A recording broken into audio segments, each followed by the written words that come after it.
Buenas tardes con todos. Desde aquí, desde la Arupoteca, venimos con un nuevo tema, en este caso con nuestro invitado especial, que es el doctor Ronnie de la Torre, que queremos agradecerle por venir. Él tiene una especialidad en inmunología. Actualmente está trabajando en el Instituto Ecuatoriano de Seguridad Social, y con nosotros también están nuestros otros invitados que vamos a compartir en mesa, que es la doctora Isabel Dusdevez, la doctora Viviana Vaca, la doctora Narcisa Álvarez, la doctora María José Valencia, la doctora Elizabeth Aguirre y mi persona, Miguel Bolaños. Lo que queremos, el tema que vamos a tratar en esta ocasión para todos nuestros amigos es sobre los mitos o verdades sobre el sistema inmunológico en cuanto a la alimentación y los suplementos que existen actualmente. Entonces, queremos dar la bienvenida a Ronnie y queremos que nos hagas una pequeña introducción sobre la importancia de lo que es alimentación en cuanto a lo que es el sistema inmune. Ya, muchas gracias. La inmunidad, dependiendo de el grupo etario, ¿no? Siempre está determinada por una buena homeostasis. Obviamente, dentro de la homeostasis necesitamos nosotros tener un aporte de nutrientes suficiente como para poder alcanzar las funciones normales de un cuerpo saludable. Entonces, una de las principales causas por las cuales nosotros podemos encontrar una inmunodeficiencia secundaria, o más bien la principal causa de inmunodeficiencia secundaria en todos los grupos etarios, es la desnutrición, ¿ya? Y esto se puede confundir con muchas otras cosas. Entonces, es súper importante tenerlo en mente. Cuando un paciente está con muchas infecciones, por ejemplo, sea pediátrico o sea adulto, con infecciones a repetición, puede ser que eso se deba a una desnutrición proteico-calórica, por ejemplo, ¿ya? O a una desnutrición proteica, que es más probable que una desnutrición exclusivamente calórica, por ejemplo, ¿no? Entonces, las proteínas tienen mucha importancia en cuanto al funcionamiento de nuestro sistema inmune. Como habíamos hablado alguna vez, la albúmina no es la única proteína que baja. Si es que uno ve una albúmina baja en un paciente, ¿no es cierto?, con una desnutrición ya severa, si nosotros hacemos un contagio de inmunoglobulinas, sobre todo la inmunoglobulina G, que es la de memoria, va a salir baja. Y eso implica ya un problema inmunológico, porque la capacidad de defenderse contra los patógenos del ambiente, y sobre todo con aquellos que están más en contacto con esa persona, entonces es más probable de que el fallo inmunológico se dé. Mientras más va creciendo uno va la inmunidad adaptativa va tomando mayor importancia. Cuando somos pequeños, por lo general es la inmunidad innata, las barreras fisiológicas, los macrófagos, los monocitos, los que toman un papel predominante mientras tomamos contacto y vamos produciendo anticuerpos, ¿ya? Una vez que llegamos a una madurez inmunológica que más o menos se alcanza entre los 8 y 10 años, ¿ya? El sistema inmunológico adaptativo es el que toma la posta y es el principal primer contacto, bueno, por así decirlo, es como que la principal línea de defensa en contra de los patógenos, ¿ya? No deja de ser importante el sistema inmune innato, ¿ya? Porque de todas formas siempre pasa primero por el innato para llegar al adaptativo, pero si nosotros ya tenemos inmunoglobulinas circulantes, probablemente la cantidad de infecciones va a ser mucho menor. Bueno, menos por ahí, no sé, ¿quedó claro? No. Perfecto, gracias por esta introducción. Tenemos algunas preguntas. Vamos a invitar también a nuestros amigos que nos están siguiendo en redes que pueden hacer sus preguntas por medio del Facebook Live, y a nuestros compañeros de mesa también, si tienen alguna duda de aquellas cosas que estamos conversando. En cuanto a una de las preguntas que vamos a realizar y que quisiéramos que nos amplíes un poco es la siguiente, ¿no? ¿Cuál es la relación entre los alimentos y el desarrollo o mantenimiento del sistema inmune? Ya. Una de las cosas más importantes es que el sistema inmune tiene también etapas de maduración, ¿no? Entonces, durante la lactancia o los primeros días y meses de vida, el niño se defiende mediante un sistema muy interesante, que es la donación de inmunoglobulina G de parte de la madre que pasa a través de la placenta, y que esta inmunoglobulina G le defiende de los patógenos que tiene en el ambiente su madre, ¿ya? La nutrición de la madre obviamente es importante desde ese punto de vista. Durante la gestación, por lo general, los estados carenciales de la madre, el feto trata de protegerse de esos estados carenciales e incluso toma nutrientes para él estar bien, incluso a desmedro de la madre. Tanto es así que, por ejemplo, las caries o los problemas del calcio, del esmalte de la dentina, es una evidencia de eso, por ejemplo, ¿ya?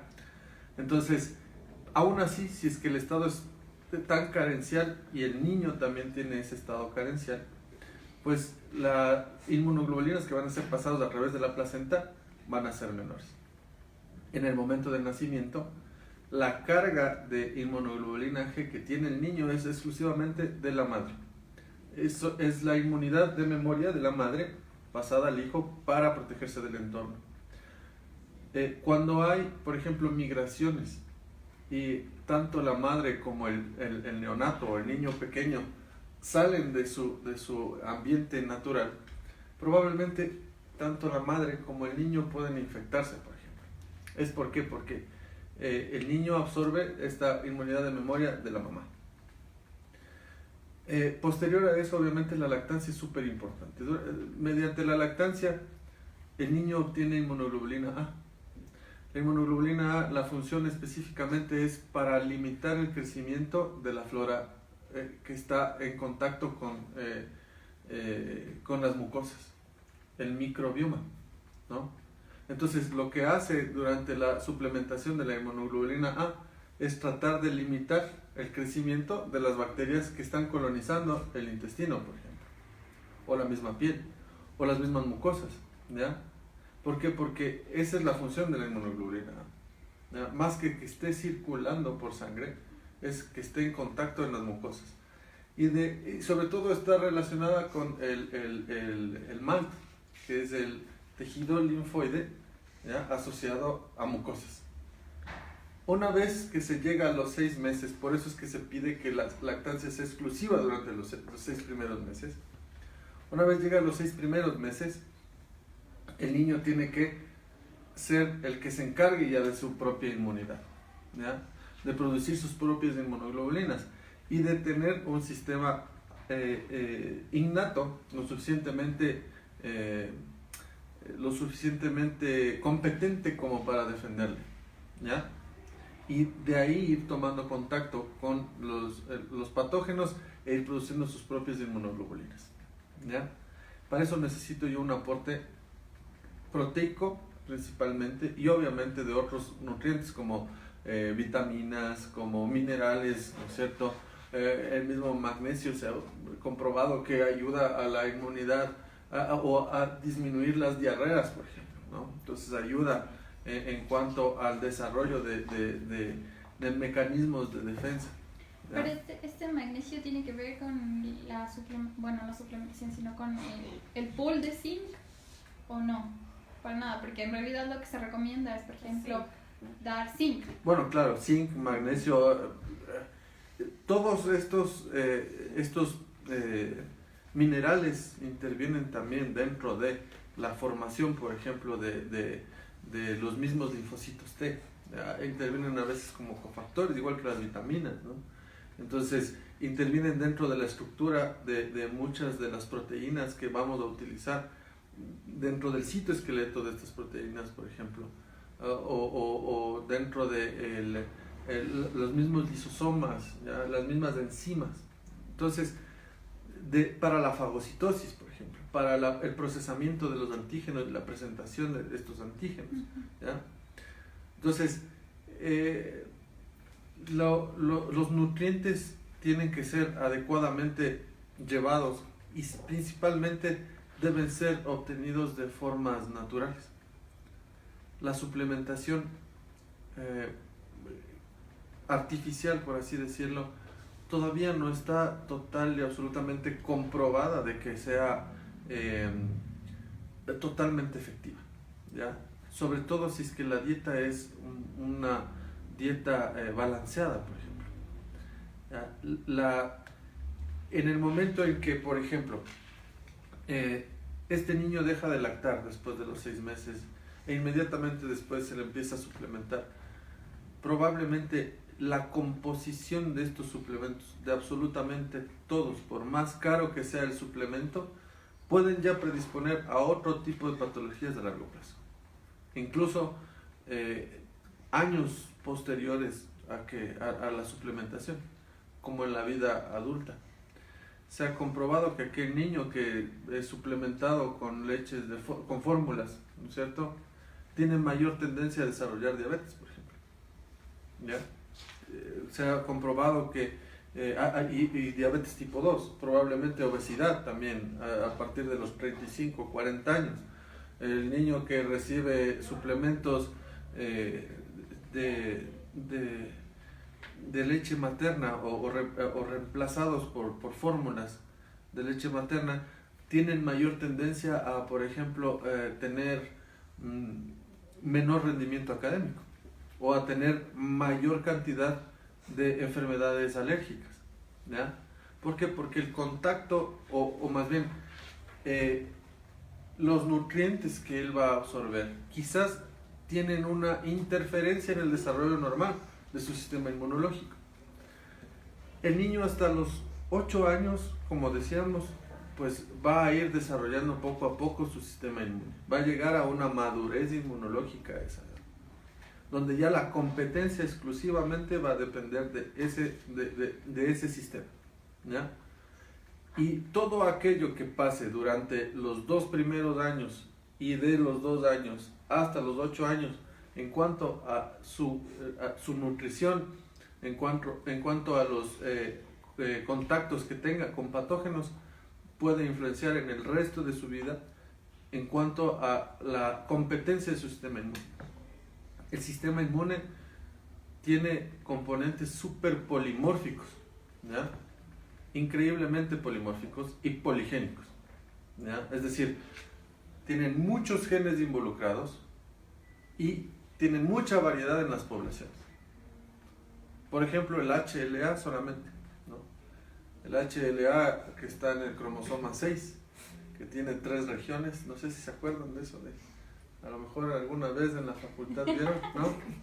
Entonces, en el brazo corto del cromosoma 6 hay 3 regiones donde están un montoncísimo de genes, ¿no es cierto? Y esos genes se van a ir mezclando para poder tener, por ejemplo, una cierta afinidad con ciertos péptidos que voy a presentarle a los receptores de célula T y a los receptores de célula B. Estos receptores de célula T, sobre todo de las T helper, que después van a estimular a mis linfos B, ¿no es cierto? Estos también tienen unas regiones muy polimórficas. ¿Por qué? Porque estos tienen que tener especificidades para un patrón específico de un patógeno, ¿ya? Y para yo poder lograr tener esa variedad, ese repertorio increíble de posibilidades, ¿ya? Para tener especificidad por uno u otro patógeno o por uno u otro epítope, yo necesito obviamente desarrollar esas proteínas. Y para yo poder desarrollar esas proteínas, pues obviamente necesito un aporte proteico importante. La principal causa, como les decía, de una inmunodeficiencia secundaria que me puede dar un niño que a cada rato está infectando, que sobre todo tiene infecciones de vías respiratorias o diarreas, que va 4 veces al año a hospitalizarse, ¿ya? Yo podría sospechar, claro, de una inmunodeficiencia primaria incluso. Pero si yo veo que tiene falla de Medro, ¿no es cierto?, que a lo mejor antropométricamente me da una sensación de que quizás está desnutrido. Pero, ¿Perdón? Perdón que corte. Sí, sí. Tal vez haya una pequeña confusión entre esto que es falla de Medro, porque realmente no sabemos, o sea, nosotros somos los que hacemos el control del Sí. pequeño y todo, y que sus curvas y todo, pero realmente no sabemos cuál es esta definición de falla de medro. ¿Cómo? O sea, de verdad identificarla o no, porque realmente es muy esporádico el hecho de que, se perdió la curva, usemos otra, entonces ya no hay una continuidad en esa línea de crecimiento. Entonces, ¿cómo saber que hay una falla de medro? Eso ahí sí les corresponde más a los médicos de atención primaria. O sea, es un poco más difícil para mí definir eso, porque Claro. realmente es un estudio, deben ser estudios epidemiológicos poblacionales los que vayan definiendo cuáles son las curvas, ¿no? De todas formas, es decir, si es que yo tengo una curva nacional y yo estoy viendo que el fondo estructuralmente no está creciendo como debe ser, yo debería sospecharlo. Claro. Entonces, Claro, lo que pasa es que a lo que me refería era como que es difícil nosotros decir, bueno, este niño no crece bien, entonces posiblemente tenga una inmunodeficiencia. no, a ver. O sea, no, la sospecha. La sospecha es... Pero en cambio, si nosotros, por ejemplo, como médicos de atención primaria, tenemos claro de que, por ejemplo, este pequeño sí tiene una talla baja o tiene un control nutricional por debajo de los carriles, pero es normal para su crecimiento. Mientras que, por ejemplo, si es que este niño venía creciendo bien y tiene una caída en 2 o más carriles, entonces ahí ya podemos decir, sí, aquí hay una falla de medro. Entonces, eso es lo que tal vez, o sea, es mi aporte, ¿no? Ya, o sea, claro, como sí, complementario. puede ser, ¿no? Por ejemplo, a ver, hay varias etapas en las cuales el metabolismo igual cambia.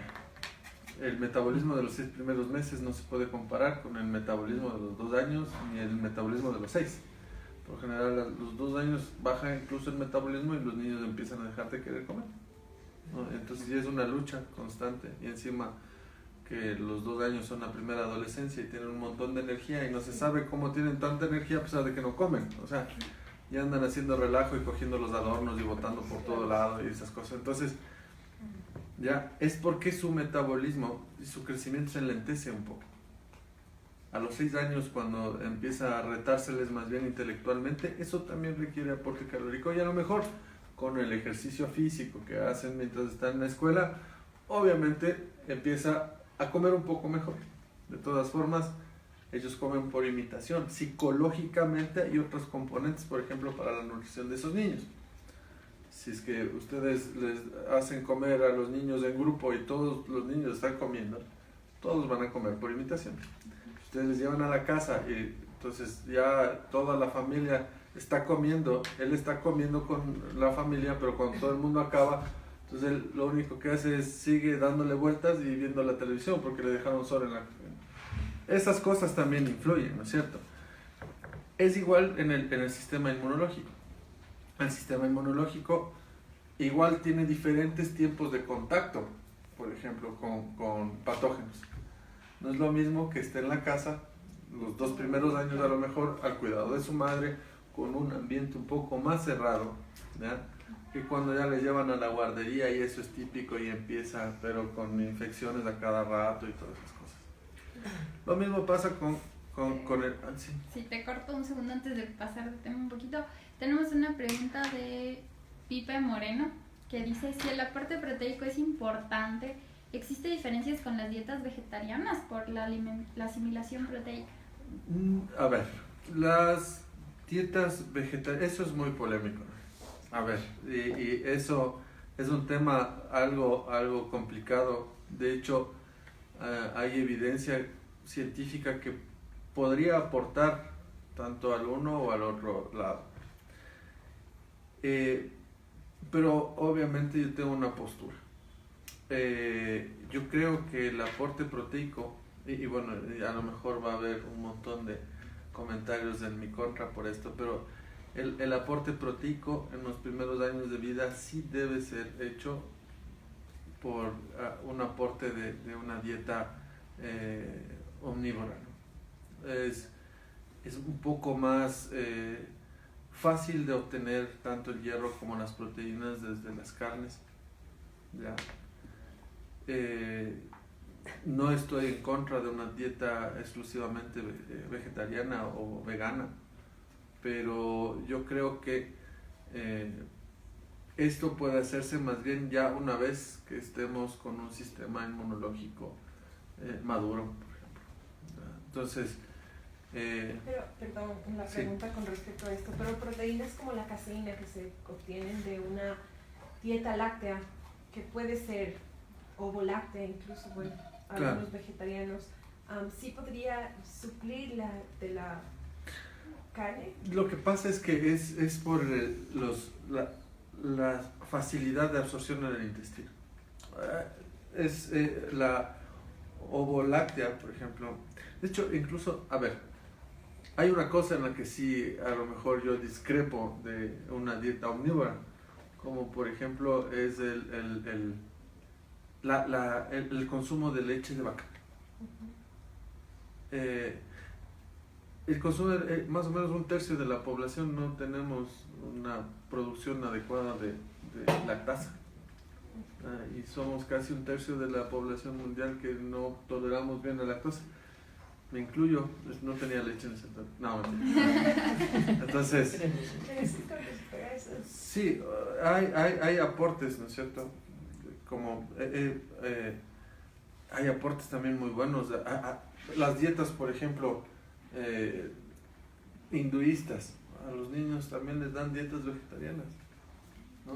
Entonces, supongo que la pregunta venía identificada porque obviamente el componente proteico de los vegetales en sí es mucho, o sea, la absorción intestinal es diferente y difícil, y el porcentaje de absorción es mucho menor. Supongo que tal vez aumentando en cantidad, tal vez supla. El problema es que en ese estómago así le demos más cantidad de vegetales.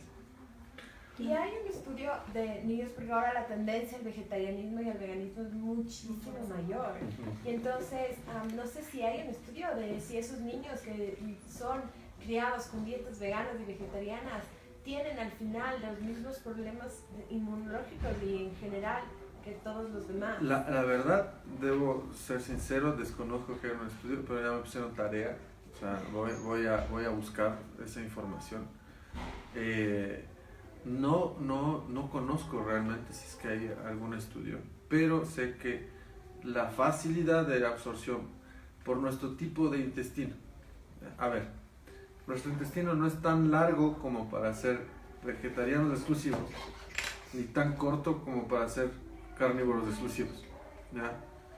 Si ustedes ven evolutivamente la longitud de los intestinos con respecto a la longitud del cuerpo, ¿ya? Nosotros tenemos un intestino intermedio entre los carnívoros y los herbívoros, ¿ya? Evolutivamente nosotros tenemos la capacidad de absorber nutrientes tanto de la carne como de los vegetales, pero no podríamos o solamente de los vegetales aprovechar todo. Y perdón que lo diga a todos los vegetarianos, es algo que es más ciencia que posición o política o una posición de ese estilo. Digamos, es natural. Es una posición neutral. De hecho, es más llevada hacia hacia la ciencia evolutiva, ¿no? Entonces, ¿cuál es el problema de que alguien con un intestino muy largo, por ejemplo, coma proteínas animales? Es que sí hay toxinas en esas proteínas animales. Por eso es que, por ejemplo, los leones, a comparación del largo de su cuerpo, su intestino es muy corto, porque tratan de absorber lo que más pueden y botan incluso los cascos de las cebras o los cachos de en las heces, o sea, no absorben tan rápido. Y en cambio, en el intestino de aquellos animales herbívoros, como por ejemplo las vacas, tienen hasta 3 estómagos y su longitud es tremenda. Muchas gracias. Entonces, y es porque los nutrientes y comen más, o sea, tienen que estar pasta y pasta y pasta todo el día, y mastica y mastica y mastica y vuelven a sacar, regurgitan y vuelven a masticar, todo para poder absorber. Y eso que ellos tienen la capacidad de absorber celulosa que nosotros no tenemos, por ejemplo.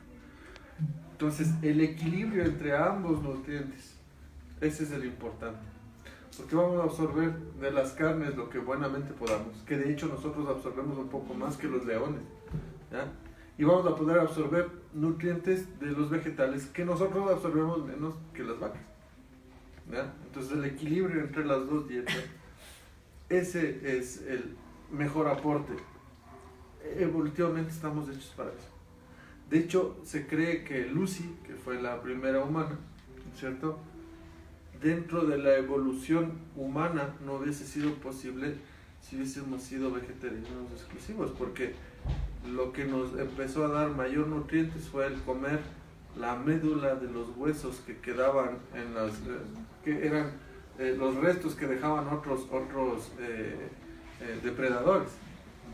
Entonces es el comer los restos, el hacer de carroñeros fue lo que, como absorbíamos mayor cantidad de nutrientes, acortó el intestino. El acortar el intestino hizo que más flujo sanguíneo se fuera a otras partes, como por ejemplo el cerebro, y eso fue haciendo que evolucione y que se busquen herramientas, por ejemplo, para quebrar los huesos y empezar a comer. Volviendo al sistema inmunitario, nosotros necesitamos un buen aporte proteico calórico, necesitamos un buen aporte de vitaminas, necesitamos un buen aporte de minerales, como para la mayoría de las funciones del cuerpo, dependiendo de nuestro grupo etario, ¿no es cierto?, de la evolución, del contacto que nosotros tengamos con patógenos, ¿ya? Todo eso influye. Entonces, no hay una evolución del sistema inmunológico igual en dos personas. De hecho, es tan interesante que incluso el sistema inmunológico tiene mucho que ver con la atracción sexual entre las personas. Y eso sí está comprobado. O sea, ¿Cómo es eso?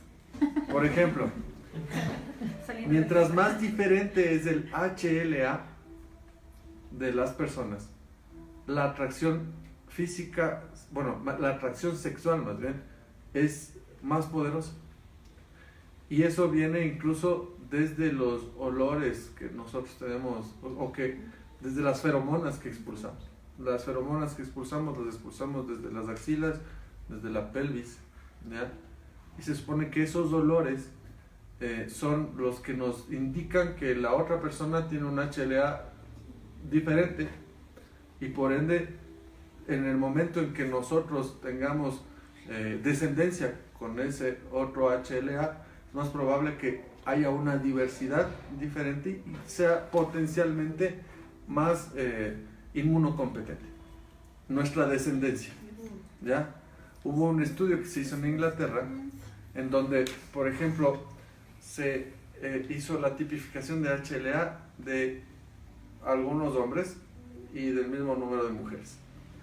Se les hizo dormir con la misma camiseta durante una semana, ¿ya? Luego se puso en frascos y se le hizo oler a los participantes. Entonces, para que huelan cuál era el olor más agradable y cuál era el que menos agradable, y que los pongan en una lista, ¿ya? Aquellos que tenían el HLA más diferente, ¿ya?, casi siempre coincidían que el olor era más agradable. Entonces, la implicación de esos genes incluso, y de la del fenotipo, ¿ya?, de esos genes, influye no solamente en la capacidad nuestra de defendernos como especie de las bacterias que nos pueden atacar, o de los virus, o de los patógenos en sí, sino también influye en otros aspectos de nuestra vida, e incluso en la sexualidad, en la forma en que tenemos de relacionarnos como personas, ¿ya?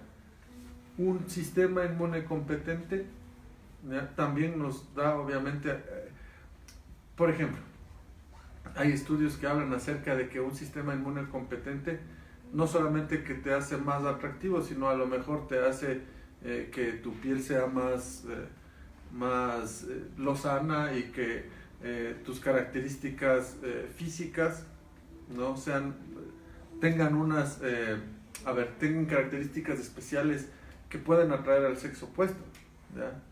Hasta ese punto llega la inmunidad. Y el cuidar de esa inmunidad, o el que uno vaya teniendo una inmunidad competente, hace también que el desarrollo de la persona como persona mismo vaya garantizándose. La nutrición es importante, claro, en el desarrollo del sistema inmune, y también el contacto con patógenos, como les había dicho. El contacto con patógenos es tan claro como, por ejemplo, la teoría de la granja para las alergias. ¿La conocen? No. No. No. La teoría de la granja, se hizo un estudio en Estados Unidos donde se escogió como población a una población que es muy limitada en sus contactos con otras personas, los Amish. Ya. A estos, como son una población cerrada, sus genes son muy parecidos entre ellos. Muy de ellos. Ya, muy de ellos, muy propios de ellos. Y se empezó a comparar entre aquellos que se habían quedado en las granjas o aquellos que se habían mudado a las ciudades. Aquellos que se quedaron en las granjas desarrollaron menor cantidad de alergias. Alergias al polvo, a los ácaros, etc. ¿Ya? Y aquellos que fueron a la ciudad, que tenían una dieta diferente, que tenían un aire incluso diferente, contacto con aire acondicionado, etcétera, polución y todo eso, ellos sí desarrollaron mayor cantidad de alergias. Específicamente creo que se refería el estudio a asma. ¿Ya? El asma, los contactos que uno tiene también están influenciados en cómo yo voy desarrollando mi microbioma. Y hay estudios que hablan acerca de que el microbioma, ¿ya?, también puede influenciar en que haya una hiperactividad bronquial, por ejemplo, con especies de Haemophilus específicas que tienen mutaciones específicas que se dan en ambientes específicos o en otros ambientes, por hablar del asma.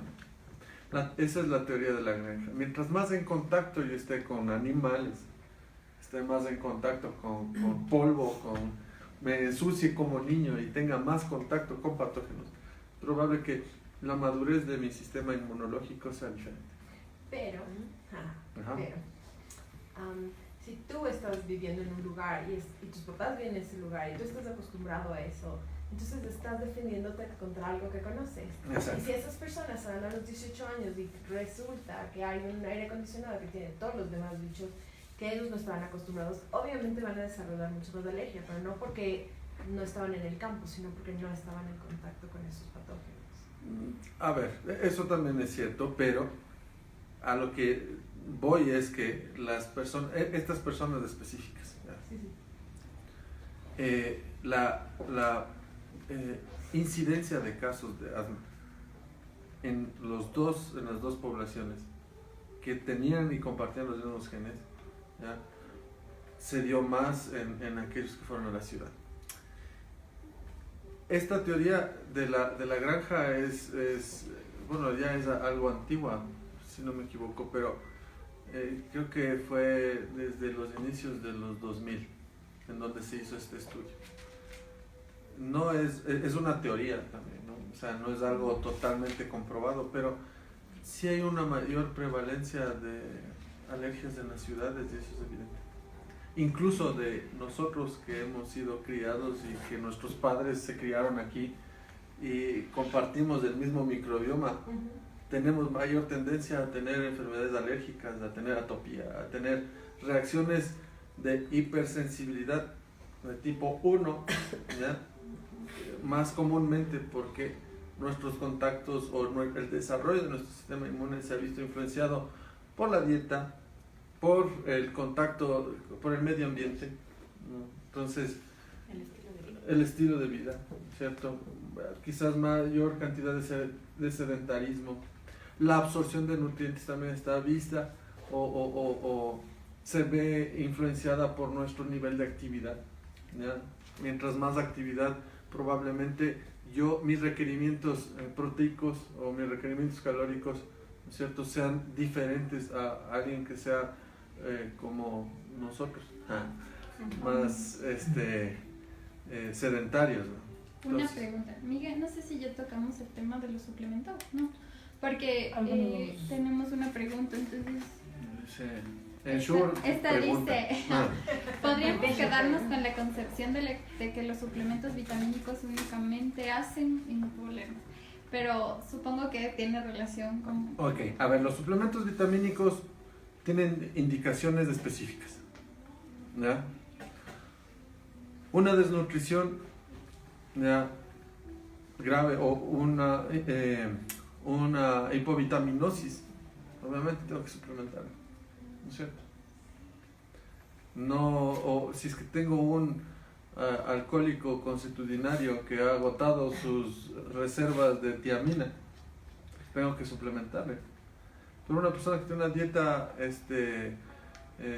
saludable y lo suficientemente variada, entonces tiene 3000 días de tiamina de reserva en su hígado. Si yo tengo un niño que realmente tiene problemas de eglución o de absorción en su intestino, entonces obviamente le suplementaré incluso de formas parenterales, ¿no es cierto?, de hierro, de otros micronutrientes. Pero si es un niño que es saludable, que tiene actividad física, que tiene una dieta variada, pues es probable que no sea necesario. Si come frutas, verduras, vegetales, carnes. Si yo tengo un anciano, por ejemplo, que sí tiene problemas para la absorción, que por lo general ellos van poco a poco teniendo problemas porque van perdiendo superficie de absorción en el intestino, ¿ya? Al igual que las funciones, por ejemplo, renales y las funciones del sistema van cambiando, incluso en el hígado. Eso también va a hacer que el metabolismo, la absorción, la distribución y la excreción de nutrientes, así como también se ve en los medicamentos, vaya variando. Entonces, para cada etapa de la vida yo tengo que pensar, bueno, ¿cuáles son las indicaciones específicas? En Estados Unidos hay una industria tremendamente grande en cuanto a la suplementación de vitaminas, por ejemplo. Y se le ofrecen cosas maravillosas a las personas que toman vitaminas. Entonces, no voy a hablar de marcas, pero o sea, que esta capsulita le va a dar energía. Resulta que tiene vitaminas, pero por ahí también tiene taurina, ¿ya? Entonces, esto le va a hacer que usted esté con más cantidad de potencia sexual, y por ahí tiene cafeína o tiene, yo que sé, algún vasodilatador o cosas así. O sea, la industria se ha hecho de que seamos dependientes de las farmacéuticas. No tengo nada en contra de las farmacéuticas, ¿ya?, sobre todo de las éticas, pero sí llega a un punto en el que se ha demostrado que aquel que toma vitaminas sin necesitarlas tiene una esperanza de vida menor que aquel que simplemente las obtiene de una dieta adecuada.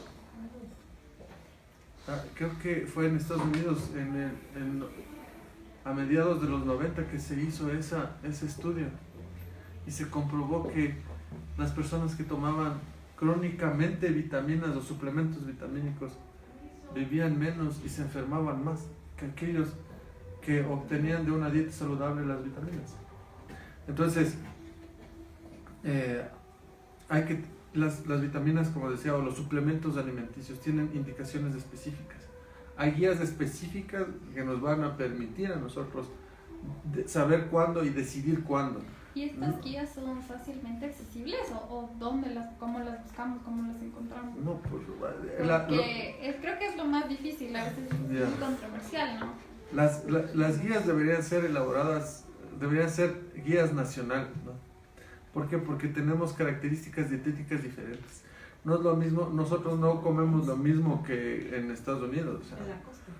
o que la costa, exacto. O sea, de aquí a la costa ahí hay una diferencia. De aquí a Sangolquí, o sea, preparan diferente el hornado, o sea, cosas así, ¿no? Entonces, nuestras costumbres también son muy, muy diferentes, ¿no? Nosotros deberíamos tratar de aprovechar los productos que tenemos aquí y tratar de alimentarnos con ellos, tomando conciencia de del aporte que nos pueden dar, tanto proteico, calórico, de la comida de aquí. Hay comida que es muy buena, que es muy saludable, hay comida que obviamente es muy buena en cuanto a comerla, pero quizás no es tan saludable, que a lo mejor no hay que limitarse y decir no voy a comer esto, pero tal vez sí como dejarlo para ocasiones especiales, ¿no es cierto? Tal vez la duda en específico, o bueno, esta sí es mía, por ejemplo, viene las mamás que son las más preocupadas, ¿no? Entonces viene que por favor, que no está comiendo, que le mandemos algo, las vitaminas o lo que sea, y a veces uno sí se deja llevar, o sea, porque es como que no, es que si no le mando esta receta no va a volver la señora, o no va a confiar en mí, y eso a veces caemos en eso, ya. Pero ahora lo que yo quiero saber es como que, bueno, ya yo cojo y decido darle la receta de cualquier suplemento vitamínico que se me ocurra y le entrego, pero ¿cuál es el problema? Y es que, por ejemplo, dices que hay estudios en los que estas personas que tuvieron este suplemento vitamínico tienen mayor riesgo de enfermedades. Entonces, yo estoy... se supone que si yo lo hago, digo, pero no pasa nada porque las vitaminas ni se absorben ni nada. Entonces, es como que solo así una receta placebo, por decir así. Pero al final de cuentas parece que no. Entonces, realmente, si tú le das un suplemento alimenticio, ¿crees que es un placebo? Es una... O sea, el placebo es para la mamá. ajá, para la mamá. Exactamente, es un placebo para el síndrome de Munchausen de la madre. O sea, es por eso, más sabemos que nos pero no es un placebo para el niño. No. Las consecuencias no se verán siquiera en estos años. Pero ahí va. Se verán a lo mejor cuando estemos jubilados o ya no estemos siquiera. Entonces ese niño va a desarrollar diabetes, va a desarrollar hipertensión, va a desarrollar obesidad. Entonces, mi responsabilidad como médico, ¿no? Entonces es primum non nocere, ¿no es cierto? Primero, no hacer daño. Si yo sé que puedo hacerle daño a un niño, ¿no? Y a lo mejor un daño que ni siquiera voy a ser testigo. O sea, que por eso era la pregunta, porque básicamente nosotros creemos que no hace nada. O sea, que lo enviamos como si fuera, no, tómese esta agüita. Y decimos, no, pues el agua no hace nada. Pero en cambio ahora es darse cuenta de que no, sí hace y hace daño. Entonces, de preferencia evitarlo. O sea, era a eso la... Claro, por supuesto. O sea, sí. Tengo una pregunta, pero no tiene que ver con esto, así que quiero que se siga reír. No, o sea, no sea, dar lo que no está indicado. Pero, a ver, el daño sería en este caso de lo que yo logro conseguir. Uh-huh. El tipo de depósito que estoy generando con las vitaminas externas o innecesarias, qué sé yo, es el que nos afectaría a futuro en este niño, aparte del depósito que uno mismo genera con lo natural. A eso me refiero. El problema es que, ¿cuál es el ¿Cuál es el mecanismo daño? exacto? Todavía no se conoce. Es que debe haber muchos mecanismos que no están estudiados todavía, ni siquiera molecularmente, ¿ya? Por lo general uno dice, no, tómese el gramo de vitamina C, ¿ya? Cuando está con gripe o para prevenir la gripe, y se toman todos los días, ¿no es cierto? Esa vitamina C a largo plazo, esa acidez específica, ¿acaso no irá dañando poco a poco los riñones? No lo sabemos, porque todo eso se va a excretar por los riñones y vamos a tener una orina bien cara, ¿sí? Sabor a naranja, ¿ya? Entonces, no sabemos del mecanismo, que poco, pero pónganse que en unos años debuta con una insuficiencia renal. Hay ciertos médicos, y perdón que lo diga así, que creo que son bioenergéticos o algo así, pero utilizan superdosis de vitamina C porque supuestamente eso mata células cancerosas o alguna... Porque está en auge ahora la colocación de la vitamina C. De colágeno, sí. Interviene en otros, principalmente en la formación de colágeno, en la integridad de las mucosas, por ejemplo, a lo mejor sí interviene en eso, pero necesitamos un gramo, o sea, diario, y todos, y durante toda la vida, los requerimientos son diferentes. El requerimiento de vitamina C a lo mejor en un niño sí es un poco mayor que en el de un adulto, porque él está creando colágeno para seguir creando un cuerpo, o sea, entonces está añadiendo ladrillos para ir subiendo los pisos. Pero ya cuando hemos llegado a más de 18 años, tomar tanta cantidad. A lo mejor necesitamos un recambio de colágeno menor que el niño. Y ese recambio de colágeno a lo mejor es para que no se nos vean tanto las arrugas o no se nos... Pero eso tampoco justifica el tomarnos vitamina C por tomarlo. Ajá. Exactamente, o sea, hay cosas que realmente, o sea, la suplementación tiene indicaciones específicas, las guías deberían ser nacionales, hay guías internacionales que nos indican cuándo debemos tomar vitaminas, cuándo debemos como médicos suplementar vitaminas y sobre todo en qué ocasiones y qué vitaminas específicas. Claro, y por ejemplo tenemos una recomendación de Carmen Elena Cabezas que nos dice que eduquemos a nuestro paciente, y creo que eso es lo principal, saber cómo llegar a nuestros pacientes y convencerlos, o sea, que ellos salgan convencidos de que realmente esto de las vitaminas no es más que un marketing y que además de eso va a hacerle daño a su hijo, pero que ellos no logran entender en eso. ¿Por qué? Porque ahí está el arte de ser médico. El arte de ser médico está en que la empatía que tú crees con tu paciente, para que él sea parte activa del tratamiento, ¿no? Que sea realmente alguien que se compromete contigo en un contrato tácito en poder hacer que lo que tú le estás recomendando funcione y que no vaya a buscar porque no, si no me dio nada. Pero el otro sí le da. Ajá, pero el otro sí me va a dar, sí me va a inyectar. A ver, el hecho es que quizás no le vamos a caer a todos nuestros pacientes. Y eso es probable porque nadie es monedita de oro. Que se pierda. ¿No es cierto? Pero ganamos también, ¿no? Pero si a la mayoría de mis pacientes yo tengo la capacidad de comprometerles conmigo a que juntos busquemos una solución, o Alternativa. incluso ni siquiera solución, a que juntos busquemos una prevención de un problema, ¿ya? A yo poder tener la empatía, y eso es un trabajo muy encomiable y admirable de los médicos de atención primaria. El médico de atención primaria que llega a tener esa empatía, que puede tener ese contacto con el paciente, ese poder de convencimiento. Mi padre es médico de atención primaria y él atendía a la bisnieta, a la nieta, a la hija, a la abuelita y a la bisabuelita, ¿ya? Y entonces yo le admiro mucho, es por eso, esa forma de hacer esa familiaridad con los pacientes. Y eso es lo que nos corresponde. Sé que nuestro sistema de salud ahora es muy complicado, ¿no? Porque por lo general uno tiene más relación con la computadora que con el paciente. A lo mejor no tenemos ni mucho tiempo porque nos dan 15 minutos para atender. Pero de todas formas, eso tenemos que irlo desarrollando. Hay una pregunta en el Facebook de Montserrat Maldonado que pregunta: ¿qué evidencia existe sobre el desarrollo de diabetes LADA o MODY en niños con bajo peso al nacer y a la vez alimentados con lactancia artificial? Pues hay mucha evidencia. Sí, o sea, Pregunta respondida. sí, hay mucha evidencia. De hecho, es cuestión de buscar en PubMed. O sea, no es un secreto, ¿ya? En los círculos científicos pues se conoce de que aquel niño que ha nacido con bajo peso al nacer y ha sido suplementado, pues puede tener estos problemas a largo plazo. Hay estudios de muchos años, hay estudios hechos desde el 80, 85.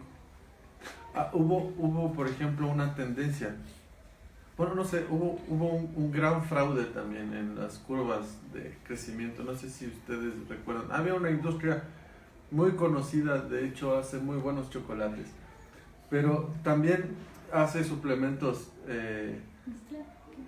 no voy a decir, ajá, hace muy buenos chocolates, quedémonos con eso, pero también hace suplementos para, entonces, primero ellos se ofrecieron ante OPS a decir, no, tranquilo, nosotros hacemos las curvas, hacemos un estudio a nivel de los neonatos y les vamos a hacer nosotros las curvas.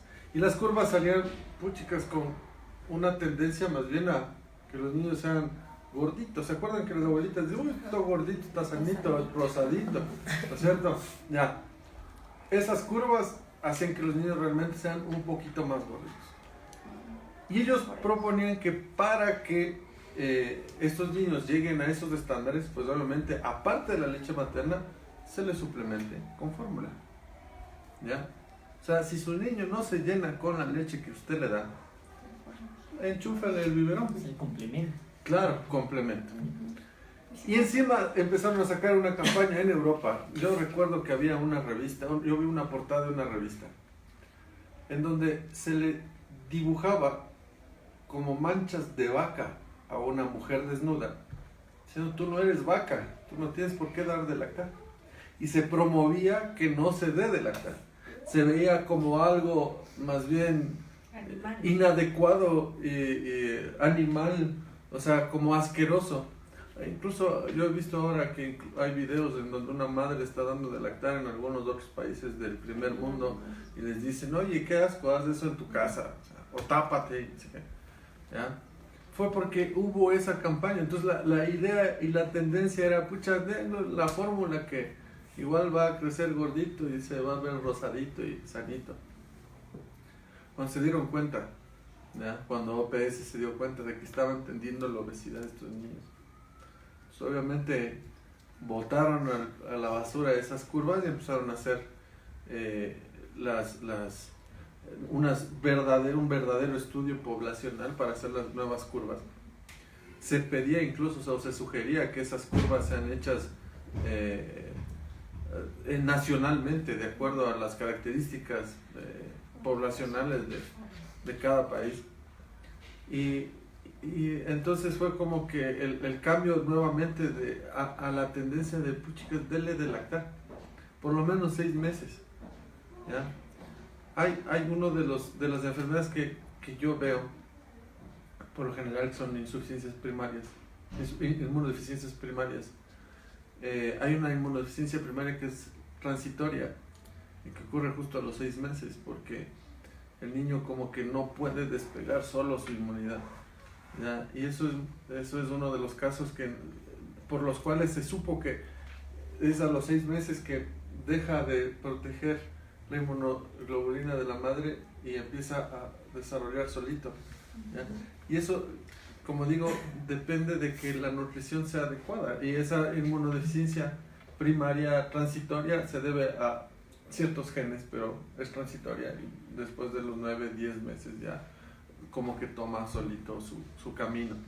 ¿Tiene manifestaciones esta o pasa desapercibido? Sí, claro, o sea, después de los 6 meses justo empieza solo con infecciones. Y con infecciones respiratorias, 4 hospitalizaciones. No responde a antibióticos, sino solamente intravenosos, y empieza a hacer fiebres por todo, diarreas. Y a veces dice, no, lo que pasa es que tiene intolerancia a la lactosa. Entonces es como que, O sea, ¿en serio? Sí, es que está solo con diarrea. ¿Y cómo debemos actuar frente a eso? O sea, ahí, por ejemplo, estarían indicados suplementos o qué sé yo. ¿Cuándo? Cuando hay estas inmunodeficiencias transitorias. Primero No. Claro, primero hay que O solo dejarlas pasar. Hay que sospechar, pero lo que hay que hacer es tratarle y que más bien seguirle diciendo a la madre que le siga dando de lactar. El niño, por más que esté con diarrea, el niño por más que esté infectado, que tenga un mullet o lo que sea, al niño hay que seguirle dando de lactar. No hay que suspender la lactancia para nada. Hay contraindicaciones específicas de la lactancia y ustedes las deben conocer mejor que yo, como el VIH, por ejemplo. Y ahora ya está. O No es relativo. Sí. Según el... los tumores, los prolactinomas de la madre, por ejemplo. ¿Ya? Para no perjudicarle a la mamá. Sí. Perdón, es que no almorzar. No, tranquilo. Sí. Entonces, Estamos en confianza. esa es la... O sea, de ahí mayores contradicciones para la lactancia no existen. Mucha gente dice, no, es que me fui donde el alergólogo y el alergólogo me dijo que tiene alergia a la leche. A la leche materna. yo estuve investigando y hay como 3, 4 casos reportados y comprobados de que realmente tenía algún problema para digerir la leche de la mamá. Pero de que hay evidencia de que eso existe. Y yo he visto, pero no tienen ni idea la cantidad de madres que les han dejado de dar de lactar cuando probablemente las molestias de los niños se debían a otro tipo de manifestación. Dice que no, es que le hicieron prick test incluso con mi propia leche y por eso chute hizo un abón tremendo y todo. O sea, no sé, la irritación misma de la, no sé, o sea, el prick test de niños chiquititos. ¿Qué sistema inmune tiene pues el niño como para decir que, no, le voy a hacer el prick test y realmente me va a salir una respuesta adecuada, ¿no? Entonces, a lo mejor a partir de los 8 años que ya tengo un sistema inmunológico maduro, pues ese prick test puede valer. Pero antes, si recién estoy desarrollando mis anticuerpos, al contrario, si yo le pico con la leche materna, la piel es uno de los principales, ¿cómo decirlo?, estimulantes de las alergias. Es tanto así que en España, por ejemplo, con solamente tocar la piel del durazno, ¿no?, un niño que ha tenido contacto con la piel, con el durazno, luego puede desarrollar una alergia alimentaria. No ha comido durazno, a lo mejor solamente los ha topado. Ese es el primer contacto. Después come el durazno y resulta que da una tremenda alergia, una reacción anafiláctica incluso.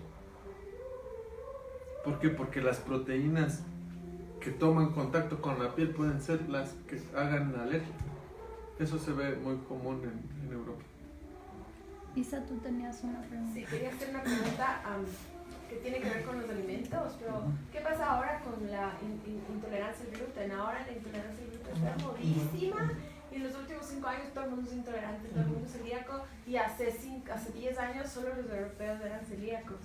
Eso hay que investigarlo bien. Es que no sé si es que es una estaba subdiagnosticada o que ahora estamos confundiendo todo con la enfermedad celíaca. Hay enfermedades de moda también. Sí. ¿No es cierto? Entonces, a ver,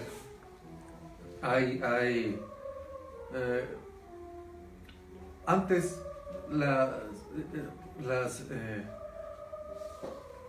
la enfermedad celíaca, ya, claro, era muy difícil de diagnosticar. Entonces no habían métodos moleculares. Ahora se sabe que incluso la enfermedad celíaca puede tener relación con ciertas variantes del HLA, ¿no? Entonces,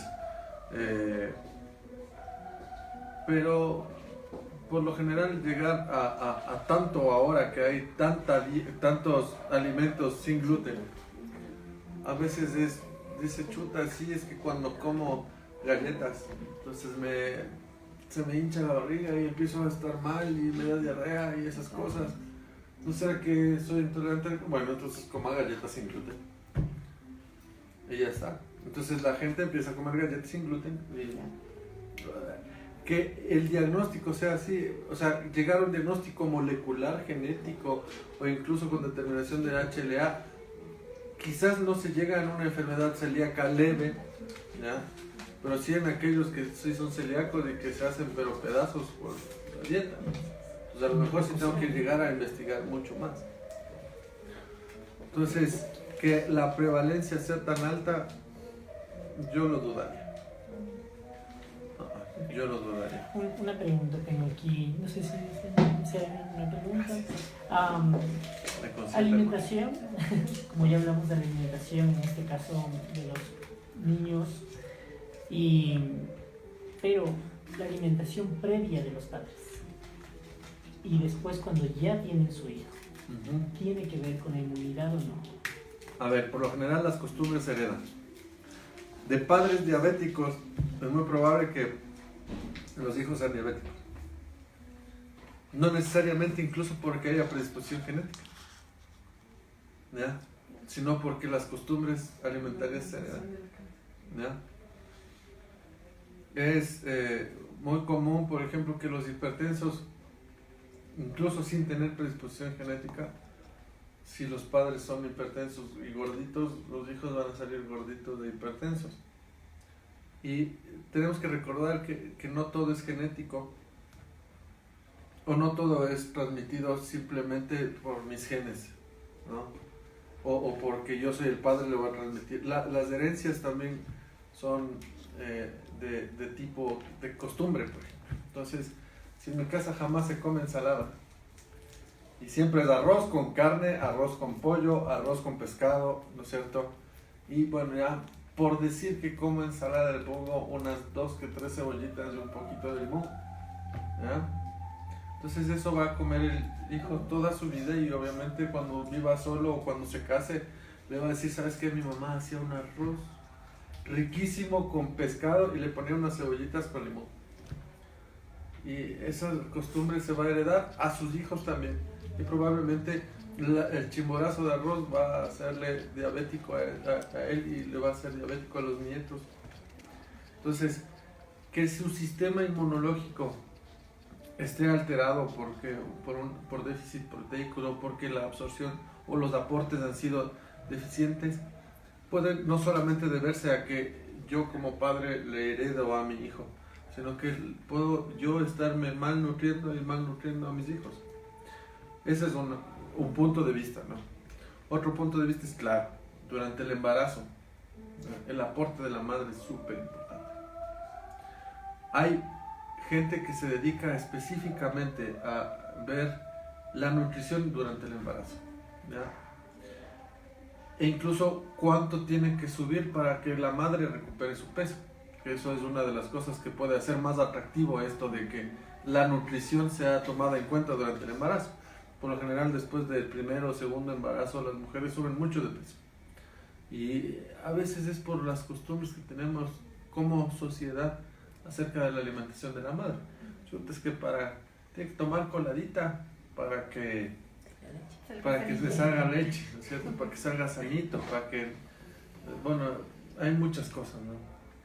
Entonces, las coladas principalmente su composición son carbohidratos, ¿no? Son harinas, no tienen nada aquí, no es que es mágica, entonces esto es del maíz, entonces tiene fibra, sí, pero la mayoría de eso es harina y es carbohidratos. Entonces, hay gente que sí se dedica específicamente a eso. Hay ciertos suplementos que ahí sí se deben utilizar, como por ejemplo el ácido fólico. Eso sí es algo comprobado mundialmente, ¿ya? Mundialmente estudiado. O sea, esa es una indicación específica de ácido fólico en una población específica, en un momento específico, ¿ya? Y por lo general debería ser planificado ese embarazo para empezarle a dar desde el principio, porque a lo mejor su ácido fólico puede ser que sí esté adecuado, o sea, que tenga niveles de ácido fólico en sus reservas, incluso que sean adecuadas. Pero si yo le puedo dar ácido fólico y puedo prevenir de que ese niño tenga algún problema en su tubo neural, en la formación de su sistema nervioso central, así pueda prevenir a 1 de 1000 pacientes que le voy a dar, eso vale la pena, porque no le estoy exponiendo a gran riesgo, ¿ya? Y además es por un tiempo específico, ¿ya? Entonces eso es importante. Ahí hay una indicación específica de una suplementación, pero de ahí que se haga sistemáticamente la suplementación de ácido fólico en todas las mujeres que están en edad reproductiva, porque no se sabe si a lo mejor se van a quedar embarazadas sin querer, tampoco. Perfecto. Bueno, ¿nos podrías hablar algo sobre las barreras inmunológicas que nos has ido argumentando, pero sobre los cuidados importantes para mantener estas barreras inmunológicas? Yo creo que eso nos ayudaría también, los cuidados. A ver, una de las principales barreras inmunológicas son mucosas y piel. La integridad de las mucosas y de la piel sí se da por vitaminas, por ejemplo. Los cofactores para nosotros mantener la integridad, como habíamos hablado, por ejemplo, de las uniones intercelulares con la vitamina C, o de la integridad de la piel en sí por la vitamina A, el retinol, etc. Pero eso uno lo obtiene mediante una dieta balanceada, ¿ya? Las barreras naturales. Nosotros producimos enzimas como la lisocima en la saliva. Para eso necesitamos un aporte de aminoácidos. El sebo, la grasa de la piel, ¿ya? La producción que es exócrina de las glándulas sebáceas, por ejemplo. Eso requiere igual de componentes tanto proteicos como lípidos, como también carbohidratos, ¿no es cierto? Y para eso necesitamos una buena suplementación. Hay diferentes tipos de piel. Hay pieles muy resecas, que obviamente se parten y que van a dejar grietas, y esas grietas son puerta de entrada, por ejemplo, para patógenos, ¿cierto? O ni siquiera patógenos, sino simplemente de la misma flora de la piel. Nosotros tenemos un montón de Staphylococcus aureus que puede entrar y puede hacer un absceso. Entonces, la integridad de estas barreras depende de, por ejemplo, en la boca. La boca es uno de los sitios que más colonizado está, que tiene obviamente la mayor cantidad de mecanismos de defensa, ¿no?, en contra de las bacterias, porque es donde principalmente introducimos la mayor cantidad de cosas extrañas del cuerpo, y me refiero a los alimentos, ¿ya? Que podrían estar contaminadas, ¿ya? Esas risas, ¿por qué? Yo Bueno. escuché el eco, ¿no? Okay. Sí, a los alimentos. Entonces, Estamos claro, hablando me de la refiero a los comida. alimentos. Los juguetes, ajá. Y las Entonces, comidas. exactamente. Entonces, pero la integridad depende de una buena salud bucal, de un buen cepillado, de que no tengan gingivitis, incluso es tanto así que la integridad de la mucosa de la boca, ¿ya? En el momento de realizar ciertas prácticas como la felación o el cunilinguis, es mucho menos probable de que yo me contagie con esas prácticas de VIH si es que mis mucosas están íntegras. Pero si no están íntegras, aumenta mucho el porcentaje. O sea, solamente con una gingivitis, con un cepillado inadecuado, por ejemplo, eso ya me puede, a mí, no sé, predisponer para otro tipo de infecciones, no solamente infecciones de transmisión sexual. La integridad de la mucosa intestinal, por ejemplo, eso depende también de tener una buena cantidad de fibra y de comer de forma balanceada, el tener actividad física, porque eso estimula la motilidad intestinal. O sea, todos esos componentes son la vida saludable, que se recomienda siempre: ejercicio, dieta balanceada, disminuir el estrés, porque el estrés aumenta la secreción de cortisol de las glándulas suprarrenales, ¿no es cierto?, por el estímulo de la adrenalina circulante, y eso implica que el cortisol, que es un antiinflamatorio natural, también disminuye la capacidad de reacción, sobre todo de los linfocitos TH1 o TH17, ¿no es cierto?, por ejemplo.